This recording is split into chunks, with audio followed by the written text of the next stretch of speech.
वट सावित्री पूजा भी थी। और वट सावित्री पूजा क्यों की जाती है, इन दोनों के बारे में मैं आज आप लोगों को बताऊंगी। तो सबसे पहले हम आप लोगों को बताते हैं वट सावित्री व्रत की पूजा की विधि क्या है। सुबह उठकर स्नान करके सुंदर वस्त्र पहने, 16 श्रृंगार करके ही पूजा पर बैठे, सभी पूजा सामग्री को एक स्थान पर सजा ले, वट वृक्ष के नीचे सावित्री और सत्यवान की प्रतिमा स्थापित करे, फिर बरगद के जड़ में जल अर्पित करे, पेड़ की जड़ में अक्षत, फूल, भींगर, चना, गुड़ और मिठाई चढ़ाए, वट के वृक्ष की सूत लपेटते हुए परिक्रमा करे, हाथ में चना लेकर वट सावित्री की कथा सुने। अब हम लोग जानेंगे वट सावित्री पूजा करने से क्या होता है। यह व्रत पति की लंबी उम्र और सुखी वैवाहिक जीवन के लिए किया जाता है।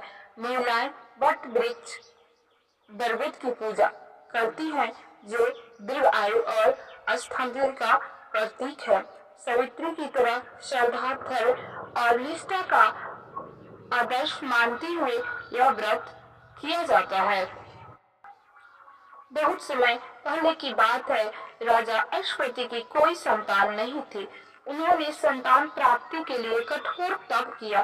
तब देवी सावित्री प्रकट हुई और उन्हें एक कन्या का वरदान दिया। राजा की कन्या का नाम सावित्री रखा गया। सावित्री बहुत सुंदर, बुद्धिमान और तेजस्वी थी।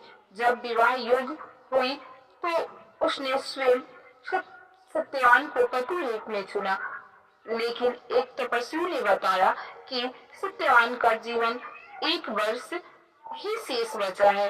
सबने सावित्री को उस विवाह से मना किया, पर वह अडिग रही और सत्यवान से ही विवाह कर लिया।